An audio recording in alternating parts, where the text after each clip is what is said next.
Hello my dear students, आज हम करने जा रहे हैं इकोनॉमिक्स का चैप्टर थर्ड। और चैप्टर थर्ड का नेम है money and credit.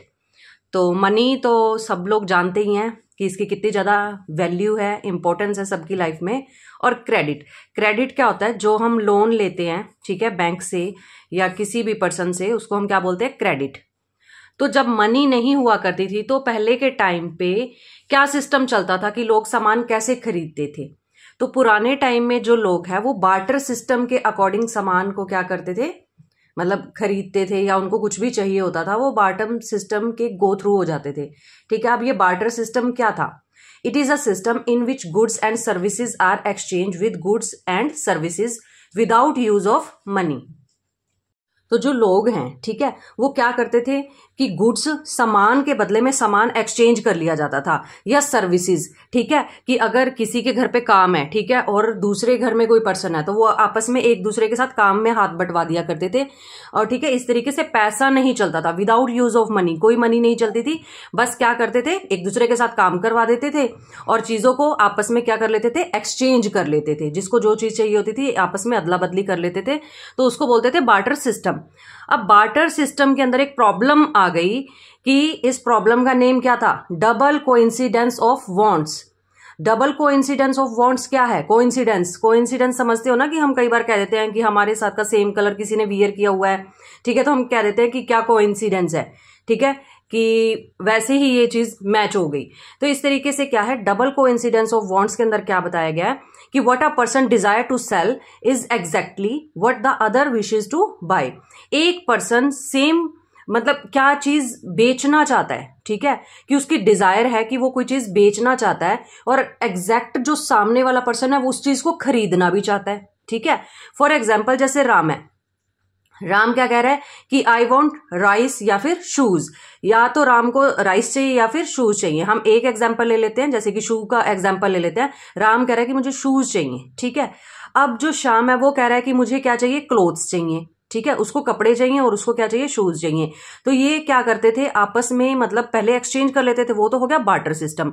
But double coincidence of wants का मतलब क्या है कि अब देखो यहाँ पे जो श्याम है, ठीक है, उसको सिर्फ क्लोथ ही चाहिए, क्लोथ के अलावा और कोई चीज वो एक्सेप्ट करता ही नहीं है, ठीक है। और राम को शूज चाहिए, ठीक है, और राम को शूज के अलावा कुछ और चाहिए नहीं, ठीक है। तो अब ये चीजों को एक्सचेंज कैसे करेंगे? श्याम तो कह रहा है कि मेरे पास तो शूज है ही नहीं, मैं कहां से लेकर आऊं, ठीक है। और इधर राम जो है वो क्या कह रहा है कि मुझे क्लोथ्स नहीं चाहिए, मुझे कुछ और चीज चाहिए। तो इस तरीके से प्रॉब्लम क्रिएट होगी। अब भाई किस बंदे को ढूंढे जाके कि यही सामान हमको बेचना है, ठीक है, और सामने वाला वो चीज खरीदने के लिए विलिंग भी हो? ऐसा तो पॉसिबल नहीं है ना। तो मतलब कि मतलब ऐसे में बहुत ज्यादा प्रॉब्लम आ रही थी। तो इस प्रॉब्लम को सॉल्व किसने किया? मनी ने, ठीक है, जो कि आपके चैप्टर का नेम है मनी एंड क्रेडिट। अब देखो, मनी ने ये जो प्रॉब्लम है वो बिल्कुल डबल कोइंसिडेंस की जो प्रॉब्लम थी ना, इसको खत्म कर दिया। क्योंकि ऐसा नहीं होता कि हम जो चीज बेचना चाहते हैं सामने वाला वो एग्जैक्ट वही चीज खरीदना भी चाहता हो, ऐसा पॉसिबल नहीं होता। अब किसको ढूंढे कि सेम वही चीज वो सामने वाला खरीदना भी चाहता है? इससे तो बहुत टाइम वेस्टिंग हो जाएगी सबकी, ठीक है। तो मनी इंट्रोड्यूस हुई उसके बाद। तो money is something that can act as a medium of exchange in transaction. अब क्या है कि मनी जो है वो एक ऐसी चीज है, वो एक ऐसे मीडियम के रूप में काम करता है जिसमें चीजों को क्या किया जाता है, एक्सचेंज करने की जगह पर क्या करते हैं, हम मनी दे देते हैं, ठीक है, मनी दे देते हैं, चीजों को एक्सचेंज नहीं करते हैं। मनी दी और कोई भी चीज हम बाय कर सकते हैं, ठीक है। तो मनी की तो बहुत ज्यादा इंपॉर्टेंस है। पहले के टाइम में देखो अब क्या है, मॉडर्न फॉर्म्स ऑफ मनी। पहले के टाइम में जो मनी है वो एज अ ग्रेन या फिर कैटल के रूप में चुकाई जाती थी, ठीक है। फिर गोल्ड, सिल्वर, कॉपर के कॉइन वगैरह आने लगे। बट अब के प्रेजेंट के टाइम में मॉडर्न फॉर्म ऑफ मनी क्या है? करेंसी है, पेपर नोट है और कॉइन्स आ जाएंगे आपके, ठीक है। देन अब मनी की इतनी ज्यादा वैल्यू क्यों है? ठीक है, it is accepted as a medium of exchange because the currency is authorised by the government of the country. क्योंकि जो मनी है वो हमारी गवर्नमेंट के थ्रू क्या है, अथोराइज्ड है, इसलिए मनी की बहुत ही ज्यादा वैल्यू है, ठीक है। अब ये मनी भाई कहां से आती है, कौन इसको इशू करता है, ठीक है। तो रिजर्व बैंक के पास बहुत ज्यादा पैसा रिजर्व है। ये सोच लो कि रिजर्व बैंक के पास बहुत सारा पैसा रिजर्व है। और रिजर्व बैंक ऑफ इंडिया, जिसको हम शॉर्ट में बोलते हैं आरबीआई, आरबीआई क्या करता है, ये करेंसी को क्या करता है, इशू करता है। किसके कहने पर करता है, सेंट्रल गवर्नमेंट। जब सेंट्रल गवर्नमेंट आरबीआई को बोलती है कि हमको इतना पैसा चाहिए, तो क्या है, आरबीआई इतना करेंसी को फिर क्या करता है, इशू करता है। बट किसको हैंड ओवर करता है, सेंट्रल गवर्नमेंट के पास जाता है पहले पैसा, ठीक है। फिर उसके बाद आपको नेक्स्ट टर्म स्टार्ट हो जाती है डिपॉजिट्स एंड बैंक्स। अब इसमें क्या है, देखो डिपॉजिट, नाम से पता चल रहा है डिपॉजिट करना, पैसे हम क्या करते हैं, डिपॉजिट करते हैं। It's another form in which people hold money as deposited with banks. अब क्या है, देखो हमने यहाँ पे पहले मॉडर्न फॉर्म भी पढ़ा है ना, करेंसी है, पेपर नोट है, कॉइन्स है। उसके अलावा हम जो पैसा है, ठीक है, वो बैंक के अंदर, जो हमारे पास एक्स्ट्रा पैसा होता है वो हम क्या करते हैं, बैंक के अंदर जाके डिपॉजिट कर देते हैं। तो वो भी तो एक तरह से मनी का मॉडर्न फॉर्म ही हो गया ना, ठीक है। अब जब हमने वो डिपॉजिट कर दिया मनी, फिर उसके बाद एक नेक्स्ट टर्म और आ जाती है, छोटी छोटी टर्म्स है इस चैप्टर के अंदर। The deposit in the bank account can be withdrawn on demand known as demand deposit। अब क्या है, हमने बैंक के अंदर हमारा पैसा जमा कर रखा है, ठीक है, और हमें सपोज की जरूरत है 10,000 रुपए की। तो अब क्या है, 10,000 हम उसमें से निकलवा सकते हैं बैंक में से, ठीक है। तो हमारी डिमांड के ऊपर हमें जितना पैसा चाहिए था, हमारे डिपॉजिट के अंदर से, हमने जो डिपॉजिट करवा रखा है बैंक में ऑलरेडी, उसमें से हमको 10,000 चाहिए, तो वो हम निकलवा लेंगे, डिमांड डिपॉजिट। तो डिमांड डिपॉजिट में हम क्या करते हैं, अपने अकॉर्डिंग जितना हमको पैसा चाहिए हम बैंक से निकलवा लेते हैं, ठीक है। तो ये हो गया आपका डिमांड डिपॉजिट। देन उसके बाद है payment can be through cheque. अब देखो यहां पे क्या है कि जो पैसा हमको चाहिए वो हम चेक के थ्रू भी निकलवा सकते हैं। पहले के टाइम में क्या है, चेक ज्यादा चलते थे, ठीक है। अब चेक का जो आपको डिफाइन कैसे करोगे, अ चेक इज अ पेपर, ठीक है, एक ये पेपर होता है, और ये क्या करता है, इंस्ट्रक्टिंग द बैंक, और ये बैंक को इंस्ट्रक्शंस देता है टू पे a specific amount from the person account. अब क्या है कि एक पर्सन है, इस पर्सन के अकाउंट से जो है ये बैंक है, ठीक है, ये पर्सन बैंक को क्या कह रहा है, इंस्ट्रक्ट कर रहा है कि आप जो है मेरे अकाउंट के अंदर से इस पर्सन को क्या है 10,000 रुपए पे कर दो, ठीक है। तो इसने क्या किया है, चेक फिल किया। अब चेक के अंदर लिखा है 10,000 रुपए ओनली, ठीक है। तो इस तरीके से उस बंदे का नेम वगैरह लिख के, अकाउंट नंबर वगैरह लिख के, ठीक है, और बैंक के अंदर डिपॉजिट करवा दिया है। अब क्या है, specific amount from the person account to the person in whose name the cheque has been issued. अब इस बंदे ने जो चेक है वो किसके नाम पे इशू किया था, इसके नाम पे, ठीक है। बैंक क्या करेगा, बैंक अब पैसा ट्रांसफर कर देगा, इससे पैसा उठा के यहां से पैसा लेकर और दूसरे बंदे को क्या कर देगा, पे कर देगा, ठीक है। तो यहां पे क्या है, इस बंदे के अकाउंट में पैसा अपने आप आ जाएगा। तो चेक के थ्रू ये जो है पेमेंट हुआ करती थी, ठीक है। इसमें एग्जाम्पल भी ले रखा है, जैसे स्लीम का एग्जाम्पल दे रखा है, जो शू मैन्युफैक्चरर है, ठीक है, शूज बनाता है ये बंदा, ठीक है। और दूसरी तरफ क्या है, प्रेम कुमार है। प्रेम कुमार कौन है, ये लेदर सप्लायर है, ठीक है, जो लेदर को सप्लाई करता है। तो इस तरीके से क्या है, ये जो है एक दूसरे के अकाउंट के अंदर क्या करते हैं, जो पैसा जो है ट्रांसफर कर देते हैं, ठीक है। जैसे चेक काट के देना है, ठीक है, तो यहाँ पे चेक काट कर दे दिया जाता है। जैसे जो मतलब सलीम है वो चेक काट कर किसको देगा, प्रेम कुमार को दे रहा है, ठीक है। तो इस तरीके से क्या है, मतलब जो पेमेंट है वो इधर से इधर ट्रांसफर हो जाती थी। बट आजकल क्या है, आजकल कोई चेक वगैरह के सिस्टम में ज्यादा नहीं पड़ता है, ठीक है। तो आजकल क्या है, जीपे वगैरह है, तो ठीक है, बैठे बिठाए ही क्या है हम पेमेंट कर सकते हैं। चेक के लिए पहले बैंक जाना पड़ेगा, फिर वहां पे डिपॉजिट करवाना पड़ेगा, ठीक है। तो इस तरीके से थोड़ा मतलब टाइम कंज्यूमिंग ज्यादा है। बट जीपे वगैरह जो है आ चुका है, जिसकी वजह से क्या है, चुटकियों में बैठ के घर पे ही आप लोग पेमेंट कर सकते हो, ठीक है।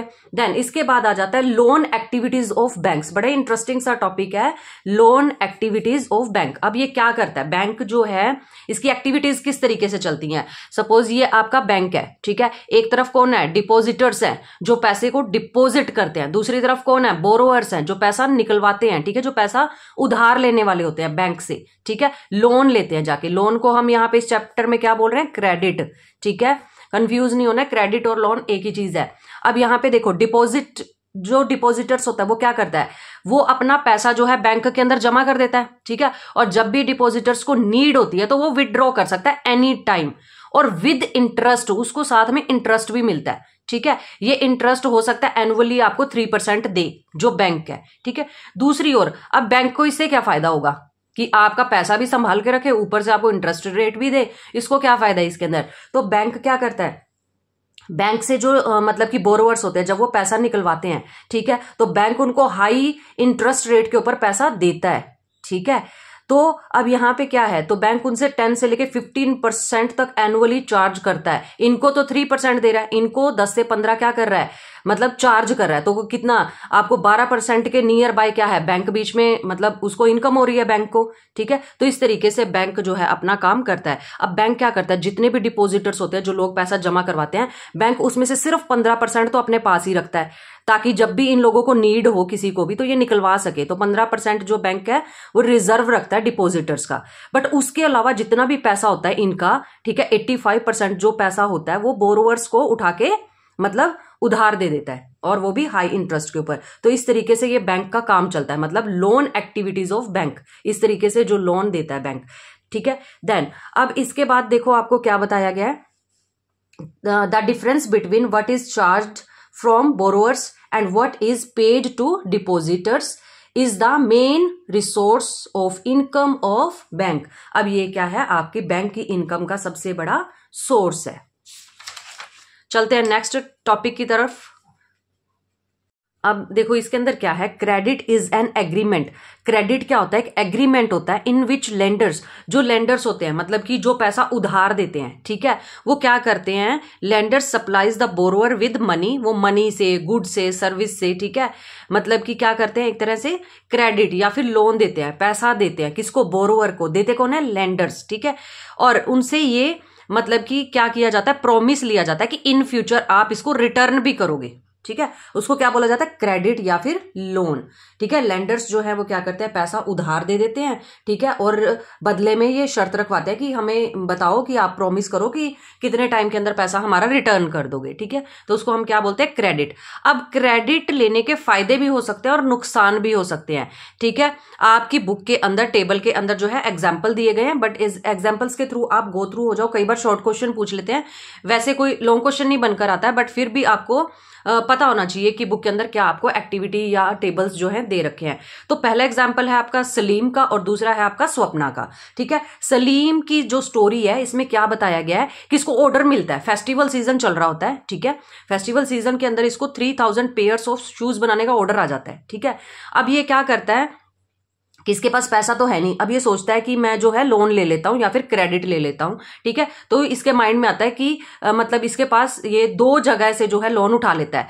फर्स्ट तो ये लेदर सप्लायर, जिससे ये लेदर मतलब कि लेके इसने शूज बनाने थे ये 3000 पेयर, तो इसको ये कहता है सप्लायर को कि मैं आपको जो है इतने टाइम के अंदर जो है मतलब पैसा चुका दूंगा, आप मुझे जो है लेदर दे दो। तो यहां से ये पैसा ले लेता है, ठीक है।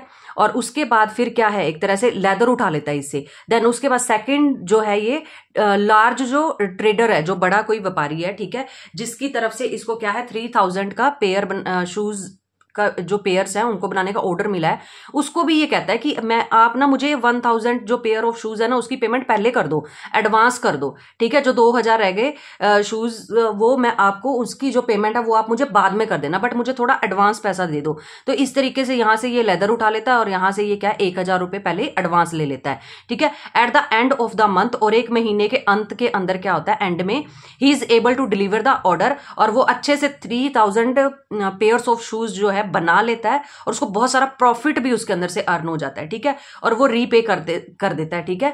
जो लेदर सप्लायर से लेदर उठाता है उसका भी पैसा दे देता है, ठीक है। और जो वो मतलब कि ये बोरोवर्स, ये जो है ट्रेडर्स था, इससे जो पैसे उठाता है वो भी इसको मतलब कि रिटर्न करने के अंदर वो कामयाब हो जाता है। तो इस तरीके से क्या है, इसके लिए फायदेमंद रहा लोन उठाना। दूसरी तरफ आपको एक और एग्जाम्पल आ जाता है स्वप्ना का। स्वप्ना क्या है, एक फार्मर है, एक छोटी किसान थी, ठीक है। अब इसके अंदर क्या है, ये सोचती है कि मैं ग्राउंड नट्स मतलब मूंगफली की खेती करूंगी। तो इसके पास 3 एकड़ जमीन होती है, ये क्या करती है, लोन उठा लेती है बैंक से, ठीक है। मनी लेंडर से क्या करती है, जाके लोन उठा लेती है। फिर उसके बाद क्या है, ये कहती है कि मैं जब जब फसल अच्छी हो जाएगी तो आपको रीपे कर दूंगी। तो अब इसके साथ क्या होता है, इसकी सारी की सारी फसल खराब हो जाती है, ठीक है। फिर नेक्स्ट ईयर आता है, तो नेक्स्ट ईयर ये सोचती है कि दोबारा से लोन उठा लेती हूँ और इस बार अच्छे से फसल होगी तो पिछला लोन भी चुका दूंगी और इस टाइम का भी चुका दूंगी, ठीक है। बट इसकी जो फसल है वो नॉर्मल सी होती है, ठीक है। और जो इसकी अर्निंग है वो नॉट इनफ, मतलब बहुत ज्यादा अर्निंग नहीं हो पाती। तो ये क्या है, मतलब कि वो फसल का जो ये फसल के लिए जो ये कर्जा उठाती है उसको ये चुका नहीं पाती, जिसकी वजह से इसको थोड़ी सी जमीन जो है वो बेचनी पड़ जाती है।